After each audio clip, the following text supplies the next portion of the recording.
Hello, friends. It's Julie Boye, and today I'm going to share with you how to practice gratitude beyond Thanksgiving. So, what you're going to learn are the ways that we can continue to practice gratitude long after the feelings of Thanksgiving have faded. Now, I'm recording this just a few days before our Canadian Thanksgiving holiday, which is in early October.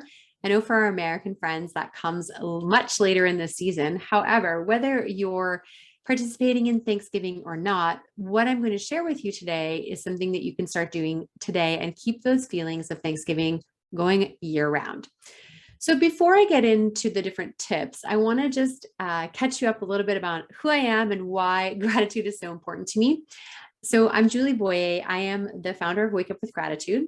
I'm the host of the Wake Up with Gratitude podcast.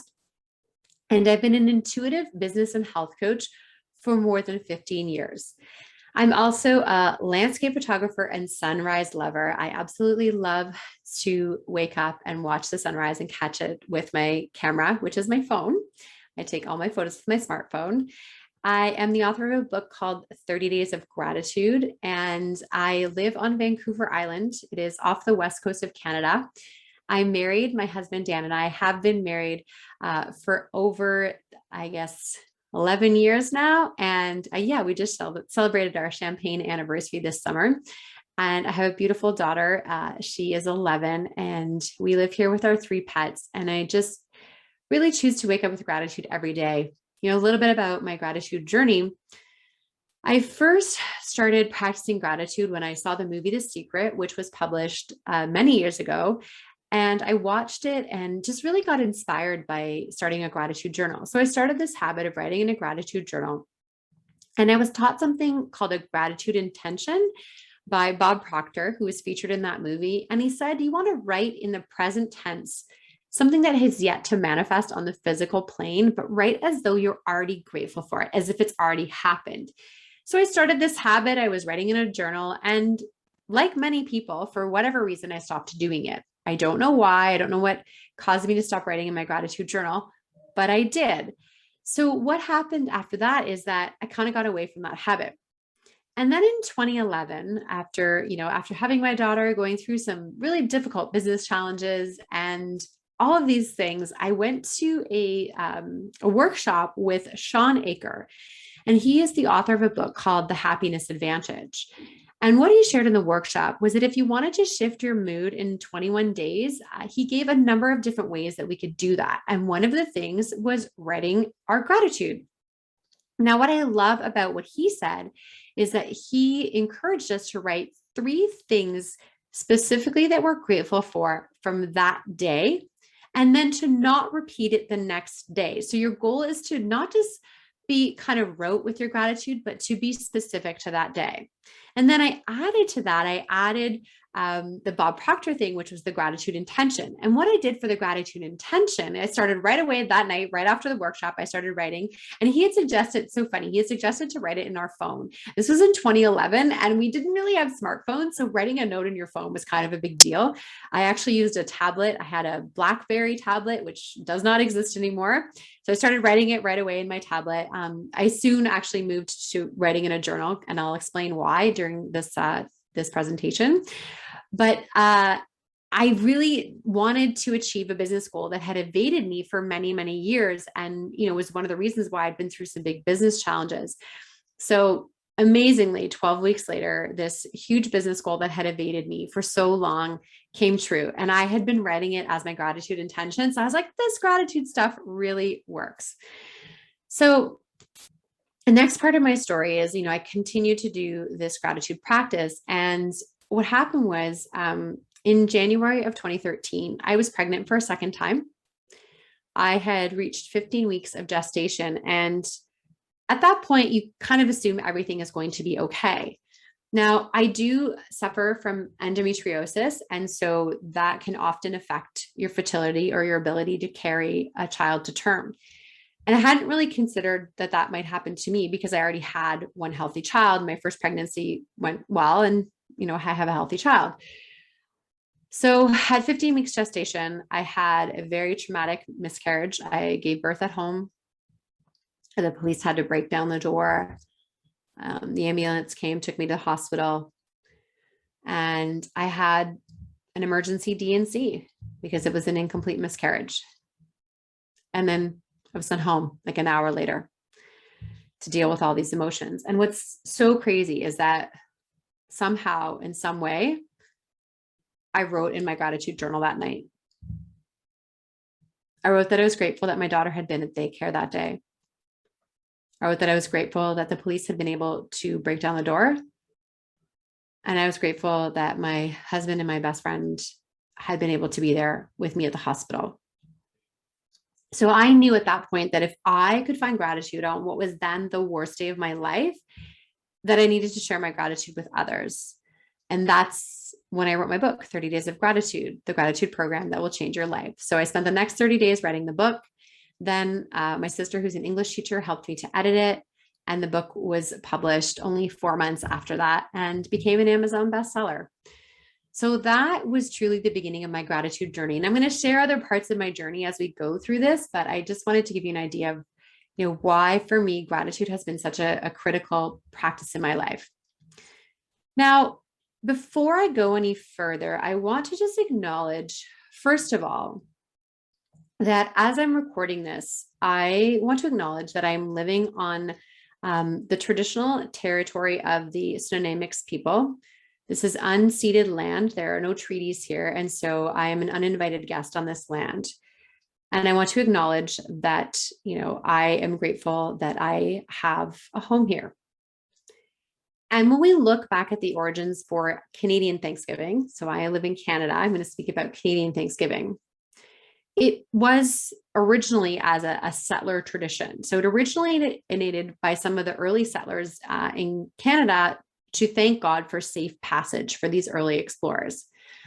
And then as Canada became a country, it became the Harvest Festival, which is an autumnal celebration meant to show appreciation for the bountiful harvest of the season. I want to acknowledge that the traditional First Nations people that were here in Canada, the First Nations, the Métis and the Inuit, they all had some kind of harvest celebration of their own tradition. So this was not something new, but it was adopted by Canadians.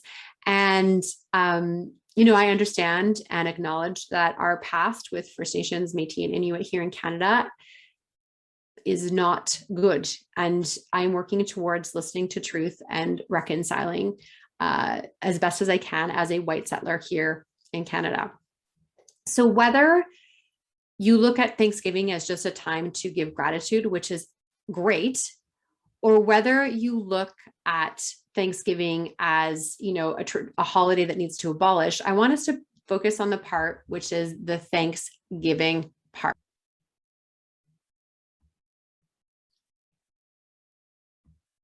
I love gratitude quotes. And I think this will really set up what I'm going to share in the rest of this presentation, whether you're watching it, through YouTube or listening at the podcast. I do recommend you, if you can catch the video, only because I've shared a lot of different images to go with what I'm suggesting. But if you're listening, that's great too. This is by Johannes A. Gartner. To speak gratitude is courteous and pleasant. To enact gratitude is generous and noble. But to live gratitude is to touch heaven. And that's what we're focusing on today, is living gratitude. So we're talking about beyond Thanksgiving, beyond this one day where we get together and be grateful. And for whatever, like I said, the roots of the holiday are not what we think it is. But I do believe that just a reminder to be grateful could be a way for so many of us to continue to practice gratitude. So the first thing we're going to start with is a tradition that many of us will do at Thanksgiving dinner, which is sitting around the table, grabbing each other's hands and sharing one thing that we're grateful for the year past. Now, what if we took that tradition and shared it so that every single time that we were together with family or friends for a meal, we made the decision to share our thanks with each other? This is something that's so easy to take beyond a Thanksgiving dinner. It's great that we sit around and give thanks one day of the year, but wouldn't it be even more amazing if we did this on a regular basis? My family and I do this whenever we sit for a meal, the three of us. We hold hands, we say, thank you for this food, and then we share one thing we're grateful for from that day. An amazing book about giving thanks for food and where it comes from is by A.J. Jacobs. It's called Thanks 1,000, a gratitude journey, where he takes his simple favorite cup of coffee and traces back every single person and thing and material and ingredient that went into his coffee, and then finds a way to thank that person. Like the inventor of the coffee sleeve, for example, he goes and visits the coffee bean farms to give thanks. Like all these things, really taking this journey deep into gratitude. Now, we don't need to visit the local farms, or maybe we do. I mean, it's not a bad idea. But if we take a moment to think about where our food actually came from. So did it come from a local farmer? Was it imported? How many people along the journey are there to thank for food getting on your plate tonight? Maybe it's even just as simple as giving thanks to the person that made the food for you. I mentioned in my introduction that I'm also an intuitive health coach, and my specialty is digestion and detoxification. And so one of the things that we can do to help our digestion is that moment of pausing to give thanks. So what happens when we pause before we eat is that it gives our body a signal to get ready to eat. So our digestive enzymes are, go into our body, they're brought into the digestive system. So from storage, they're like activated. Our digestive juices and stomach acid are increased, and our saliva increases. So we're ready to take in food. So it's actually really good for your digestion to give thanks as well. So that's a pretty easy one to add into our everyday life. My second reminder is gratitude reminders. So this is something that I have all over my house. I have some signs that I have quotes. There's so many places we can get quotes, especially around Thanksgiving. You can buy signs that say grateful, thankful, blessed. If those words don't mean anything to you though, don't put them up in your house. You want to find words that actually mean something to you and are an actual gratitude reminder. So one of my favorites that I have in my home is start each day with a grateful heart. This one is up in my kitchen. So it reminds me when I'm starting my day to start with a grateful heart. That means something to me and I enjoy reading those words. So it's up in my house. We can also use images as reminders of gratitude. So I mentioned that I love taking pictures of the sunrise. So for me, when I see a sunrise, it's a reminder to wake up with gratitude.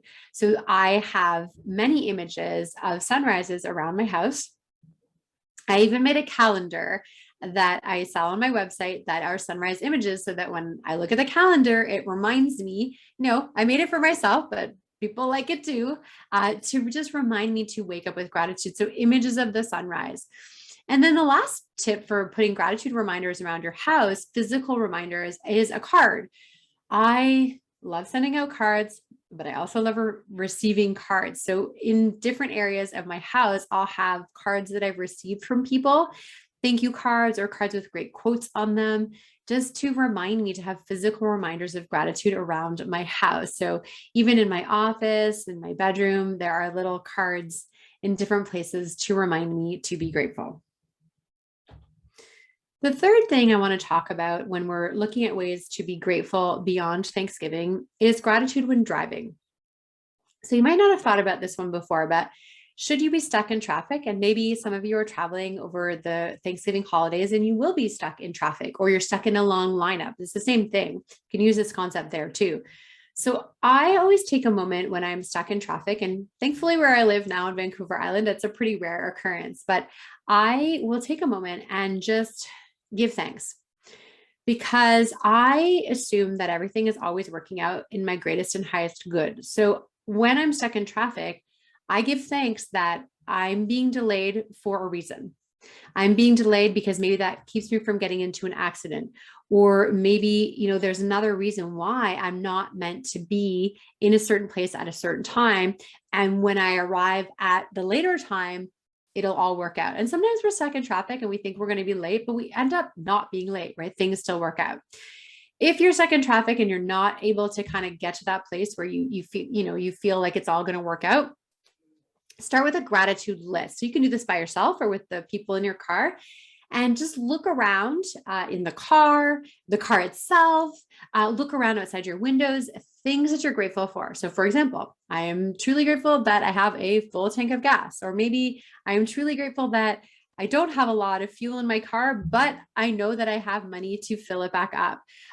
Is your car in good working order? Right? These are simple things that sometimes we take for granted. And this is also a good way to just remind ourselves, that there are so many things just where we are in our car that we can be grateful for.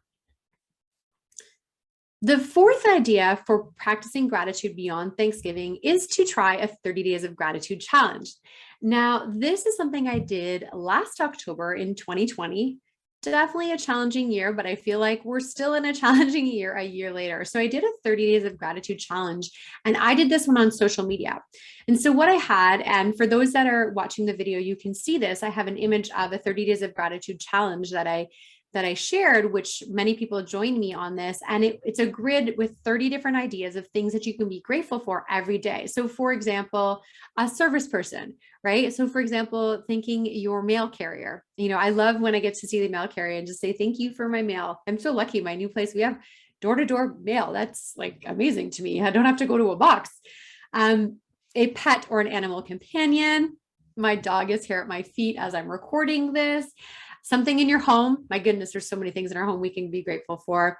A place you've lived, a favorite vacation.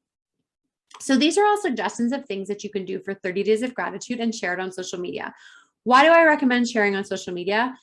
Well, there's a lot of negative stuff going on social media. So why not be a gratitude ambassador? Why not share your gratitude on your feed? And also, honestly, if you're a business person and you're on social media and you are looking for ways to have more engagement on your personal account, a 30 days of gratitude challenge is a great way to do that. Now, if you're not a person who's on social media and you still want to do a 30 days of gratitude challenge, here are a couple other ideas. One could be to text someone every day, tell them why you're grateful for them, and just send them love. I call that sending love texts. I love to do it, like 10 at a time, and just sharing why I'm grateful for someone and thanking them for being in my life. You could do the same via email. If you're doing it via email, I suggest writing maybe a little bit of a longer, thank you and gratitude to someone that you love and care about. But it can also be thanking, in business, it can be thanking a supplier. It can be thanking a coworker. There's so many, it can be thanking your boss. There's so many people that we forget to give thanks to. And the last way that I want to share is to send cards. So I love sending and receiving physical cards. As I mentioned, I put them around my house when I receive them because they are so rare these days. And I actually created a set of cards to go with my book, 30 Days of Gratitude, because I really want to encourage people to try this 30 Days of Gratitude challenge, where you send a card a day for 30 days to people in your life to give thanks. So those are like 4 or 5 different ways to do a 30 days of gratitude challenge. You can start it at any time you choose to. The fifth idea is around gratitude journaling.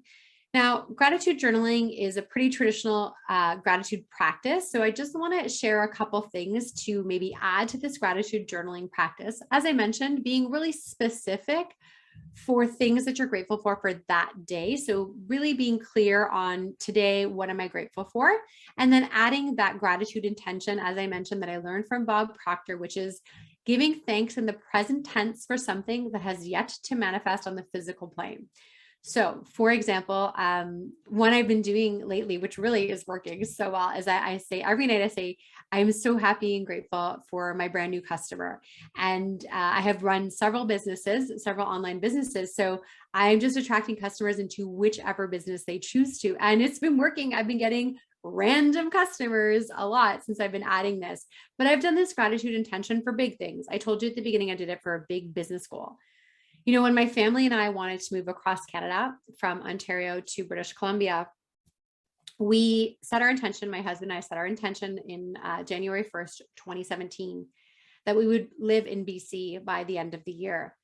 And I was writing it as a gratitude intention in my journal. And what's interesting is I actually kept changing it and adjusting it a bit, because it has to be words that you really believe to be true and that feel good and resonate. So you can repeat your gratitude intention every night, but if it doesn't feel good, if you don't find it exciting to write it down, then change it. So I ended up changing it a number of times, because at one point I had an income goal wrapped up in a moving goal, and the two are really separate. So I said, what do I want to focus on?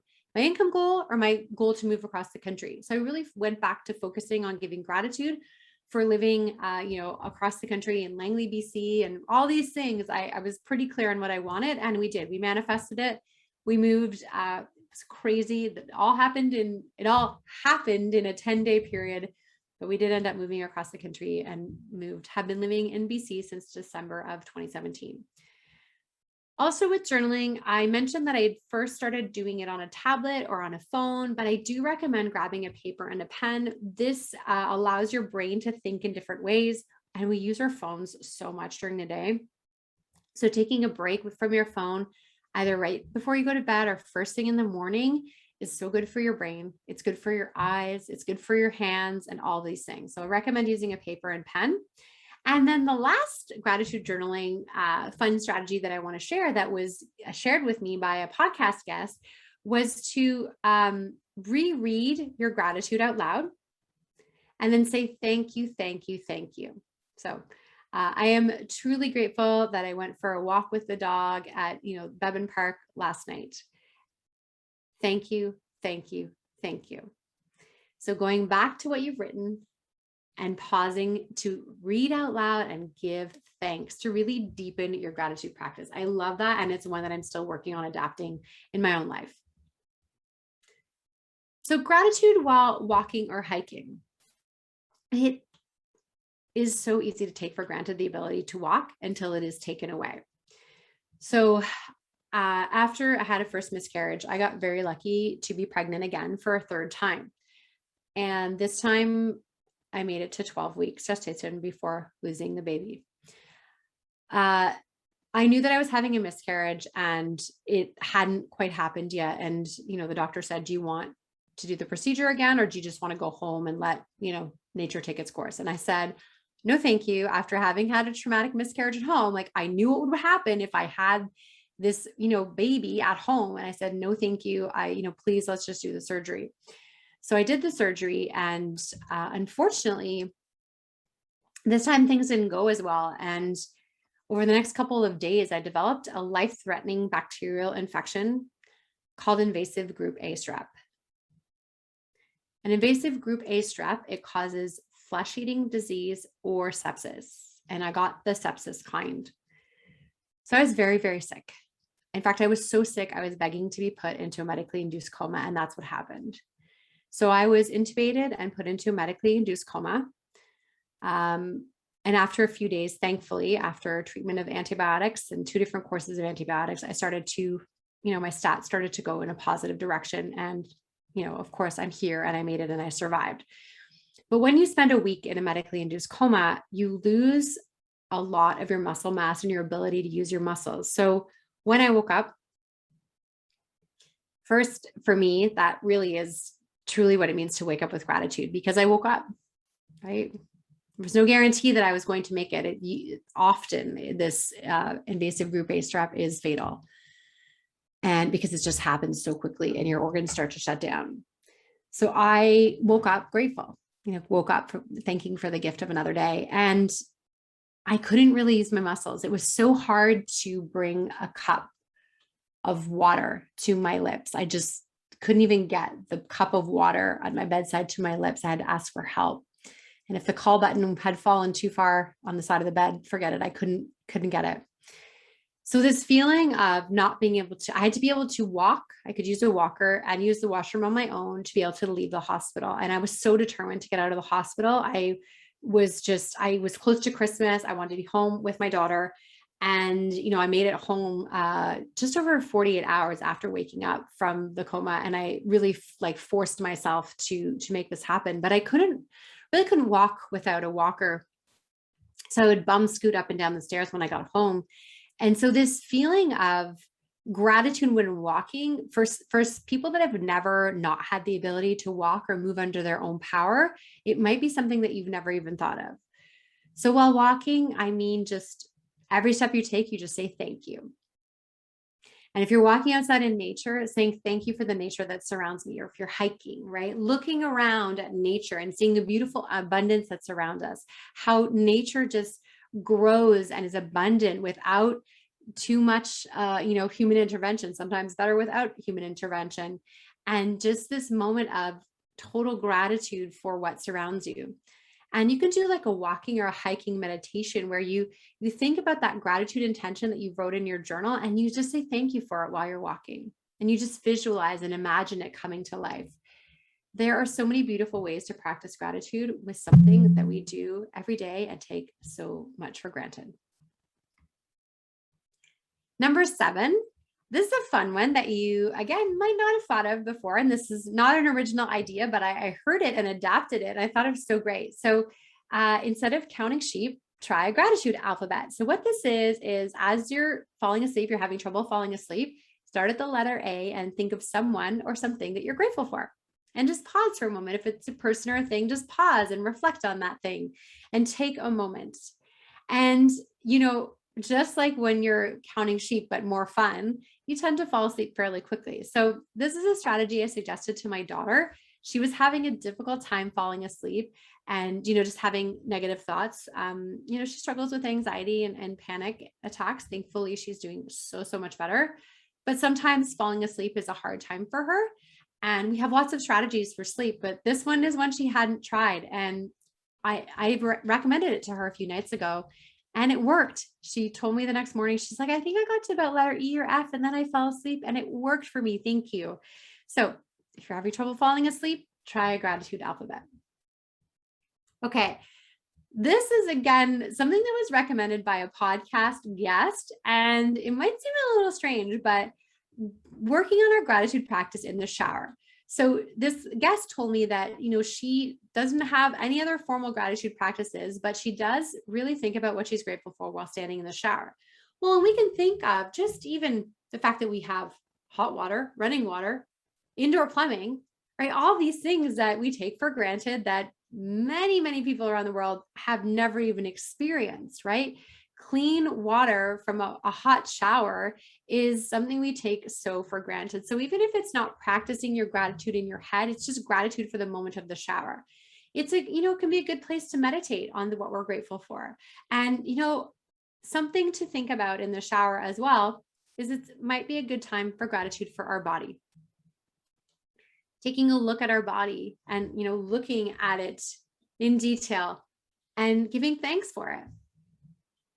So many of us are so critical of our body and how it looks or how it feels.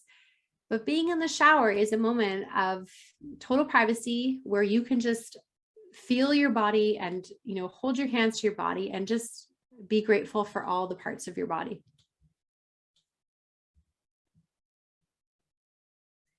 So number 9 is gratitude when things aren't working. So this is maybe something you haven't heard of before. And this is kind of a gratitude 2.0 practice. So this isn't for everybody.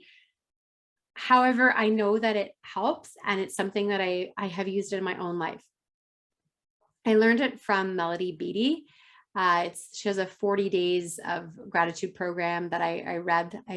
The title of the book escapes me, but Melody Beattie talks about it in her book where, she moved into this old house that needed a ton of work and she was getting really down on herself about everything. And then she was writing what she was grateful for about the stuff that wasn't working. And over time, this practice really helped her to actually become more grateful. So here's an example. So when we're writing about things that aren't working, so for me, this was actually a morning gratitude practice for a very long time where I would write, I am truly grateful that, and then what wasn't working in my life. And I would write it still, I am truly grateful that, my father and I argued again. I'm truly grateful that I'm scared to be in my own home. I went through a really difficult time, kind of around the beginning of the pandemic, where I shared a home with my parents. They had their own suite, but we weren't really separate in the homes. And, I'd forgotten that my father deals with a lot of mental illness and also is, very controlling and verbally abusive. And I had forgotten what it was like to live with my parents. Even though we lived in separate suites, our lives weren't really separate. And so it was a very difficult time and it got really bad. And after a while they left and there were lawyers. It was a very complicated journey, but all through that time, I still would say, that I am grateful every day. And I would say, like, I am grateful that, we're meeting with a lawyer today. I am grateful that I just got a huge lawyer bill. I am grateful that it's very difficult to negotiate with my father. And so what I would do is write all the things that weren't going well, and I would write them in gratitude. And what it does is it gets them out of your body and it helps you to deal with them. And it really does work, because what happens with so many negative things in our life, negative emotions, we leave them inside of our bodies, and that does not serve us. So by writing in gratitude the things that aren't working at the beginning of my day, it got it out of my body and helped me to work through the rest of the day without carrying this stuff around. So I used to send it to a friend. We would send our gratitude back and forth, all the things that weren't working. And, sometimes I would include the good things too, because there were definitely things I was grateful for in the morning as well. But the focus was on what's not working, get it off your chest, share it, don't comment on it. We just would send it to each other as an accountability, but not as a way to comment. And it really worked. It really got me through one of the most difficult things I've been through. And today, I'm estranged from my parents, but that's okay. Like, it's a good thing. My father's no longer in my life, and I'm very, very grateful for that. He's no longer in my daughter's life, and that is a good thing for our family. So try this. It's not for everybody, but I will tell you that it works. And the last way that I will leave you to practice gratitude long beyond Thanksgiving is with my morning mantra, because this is something that anybody can practice at any time. It doesn't cost anything. It doesn't take any time at all. To start your day with this: thank you for this gift of another day and the opportunity to be of service to others and to make a difference in this world. So if you can choose to just start your day with gratitude, that to me is absolutely an amazing way to start the day. All right, friends, I want to say thank you for joining me for this presentation, whether you're listening or watching on YouTube. And know that there are so many beautiful ways for you to practice gratitude long beyond the one day. And I encourage you to pick one thing that you've learned from today. Just take a quick note right now, wherever you are. What's one of these gratitude practices that you can share, that you can start, that you can introduce to your family, that you can do as a family, and practice gratitude beyond just one day of the year. Thanks so much.